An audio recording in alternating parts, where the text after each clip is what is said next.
Hello everybody. Ku bakunzi ba Trumpet Channel, uno munsi twabegeranyije amakupure 10 cyangwa se abantu bakundana 10 batangaje ku isi. Abanyarwanda baravuze ngo urukundo rujya aho rushaka cyangwa se ngo amaso ari mu rukundo ntareba neza. Bavuga byinshi gusa icyo wita urukundo we ni iki? Ese ni abantu bajyanye, ese ni abantu batajyanye, ese ni abantu bahuje umuco, bahuje ururimi, bahuje ibara? Icyo wita urukundo ni iki? Rero twabegeranyije amwe mu makupure 10 adasanzwe ku isi. Mwita Anthony Craft na China Bella. Uyu Anthony Craft ukomoka muri Denmark w'imyaka 52, akaba akundana n'uwo bita Bella. China w'imyaka 43 akaba ari umuntu umwe mu babantu bahinduranya ibitsina, yavutse ari umuhungu ariko yagerageje guhindura umubiri we cyangwa igitsina cye aba umukobwa. Akaba ari bo bantu couple ya mbere. Aba bantu barakundana malgré yuko bafite uburyo batandukanye. Uyu mukobwa ni muremure cyane, afite 1 na santimetero 90. Hanyuma Antonia we akaba ari umugabo mugufiya, ariko bikaba bitaratumye bananirwa gukundana.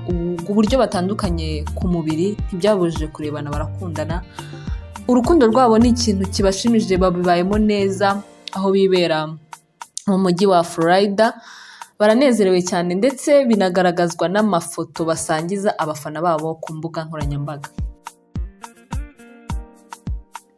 Uwundi bamwita Erika Labri. Uyu nawe akaba ari umwe mu bantu bakunda ibintu, bashobora kujya mu rukundo n'ikintu runaka akaba yakwifuza no kubana nacyo. Akaba rero mu bihumbi 2007 yarabonye umunara wo mu Faransa Tour Eiffel, ngo akiwubona yahise agwa mu rukundo. Akaba rero yaranasezeranye nawo, akaba yaranashinze na association yise OS International ifasha abantu cyangwa se abandi nkawe bikundira ibintu. Ubwo nawe urukundo rwe na Tour Eiffel, akaba yaranakoze n'ubukwe na Tour Eiffel. Usibye ko bitewe n'uburyo Tour Eiffel ikunzwe n'abantu benshi ndetse nasurwa cyane, wenda kubw'amahirwe yo make ashobora kuzagira ikibazo cyo gufuha, ariko nta kundi yarabyiyemeje. Jerry Brook, umupsychotherapete wo muri Eta ya New York, avuga ko gukundana n'ikintu cyangwa gukunda ibintu runaka ku bantu baba bari mu gahinda cyangwa se wiyumva ari bonyine, kuri bo ngo ari byiza ndetse nta nicyo bitwaye, kuko ngo nta n'igitangaje kirimo. Bishobora kubaho ko ari igihe umuntu yakunda ikintu, dore ko n'icyo kintu ngo waba ukunze cyaba kitazagusiga cyangwa se ngo kikubabaze. Uwahitamo rero kuba yakwikundira ikintu akanabana nacyo, agasezerana nacyo, ibyo ngo nta gitangaje cyaba kirimo. Hakaba na Sean Stephenson ndetse na Mindy. Aba nabo bakaba ari abantu bakundanye ndetse ikupure yabo ikaba yaratangaje abantu benshi cyane, bitewe n'uburyo uyu Sean Stephenson yavukanye ubumuga, indwara yo mu magufwa itaratumye ashobora gukura, ndetse bituma agomba kuzagendera mu kagare ubuzima bwe bwose. Kuri santimetero ze 81, akaba yaravukiye Chicago muri Etats-Unis.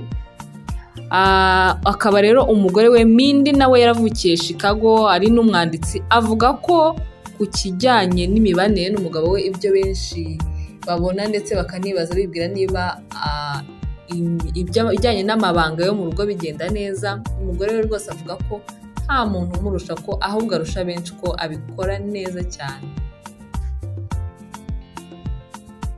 Uyu Sean Stephenson gusa yaje gupfa mu bihumbi 2019 asize umugore we, ariko nubwo yasize umugore we nawe avuga ko yashinze ndetse association yo gufasha abantu bose baba baravukanye ubumuga mu kwisanzura ndetse no kwishimira ubuzima. Uyu Sean akaba yaranespiye abantu benshi, dore ko yari umwanditsi ndetse akajya avuga muri ba bantu batanga motivation speech, amagambo akomeza abantu babwira ko ubumuga cyangwa se icyitwa igisembwa cyose wakwitwa ko ufite ku mubiri wawe kitagomba kuguhagarika, kitagomba kukubuza kwishima. Yavugaga ko kwishima mu buzima buryo ari amahitamo. Rero yavuze ko nta muntu ugomba kwibuza amahirwe ye yo kwishima uko yaba ameze kose, dore ko nawe ibyishimo bye byagaragariraga buri wese. Undi ni Amanda Rogers. ndetse na Sheba. Uyu Amanda nyuma yo gukundana ndetse akanatandukana n'umugabo we bikamukomeretsa akabona ko nta cyiza cy'abantu, ariko urukundo rwe ntago barumutwaye, yahisemo kuruha imbwa ye, akaba yaranasezeranye nayo. Undi nawe yitwa Karen Cooper, yakoze ubukwe n'igiti. Ku myaka ya 60, umunyamerikakazi wo muri Florida muri leta ya Fort Myers akaba yarahisemo kwibanira n'igiti bitewe n'uburyo yagikundaga kandi yabonaga ko ngo ari cyiza. Yabwiye ikinyamakuru BBC ko meya wabo yanashatse gutema icyo giti, ariko akavuga ko byamubabaje cyane ko muri ako gace k'iwabo hari ibiti byinshi bagiye batema, ariko icyo cyo ntabwo yari kwihanganira ko bagitema kuko ngo cyari cyiza kandi yaragikundaga, ahitamo kwibanira nacyo. Ubwo meya wabo yaje no gufata icyemezo cyo kureka kugitima bitewe n'uburyo atashakaga kugira uwagira umupfakazi. Undi yitwa Amanda Tang, uyu akaba yarakoranye ubukwe n'umuzimu. Uyu rero akaba yarikundiye uwo muzimu wa pirate wabayeho imyaka 300 ishize, yise izina rya Jack. Avuga ko umuzimu we bakundana ashobora kuzimya buji akanazatsa, akaba yakwatsa amatara akanayazimya, ndetse ngo hari n'ubwo rwose ashobora kumukoraho. Rero mu majyaruguru ya Irlande ku myaka ye 46 mu 2006 nibwo yakoze ubukwe n'uyu muzimu wifashishije umumedium, bamwe mu bantu bafasha abandi kuvugana n'abazimu. Niwe rero wabafashije kugira ngo umuzimu akore ceremony yo kumwambika impeta muri ubwo bukwe bwabo. Umumedium rero nawe yarahabaye. Bamwita Kyle Jones ndetse na Marjorie. Uyu Kyle akaba ari umusore w'imyaka 31, akaba ari mu rukundo n'umumama cyangwa se n'umubyeyi w'imyaka 91 y'amavuko. Uyu Kyle akaba ari umwe mu basore bakunda kwita toy boy, abasore bikundira abantu bakuze. Uyu Kyle yabwire ikinyamakuru Daily Mail ko yahuye na Marjorie mu 2009 ubwo yajyaga mu nzu y'ibitabo yakoreragamo akamwishimira. Yamwatse nimero bakajya basohokana, birangira bakundanye. Ubu ngubu bakaba banezerewe mu rukundo rwabo bamaranyemo imyaka 5.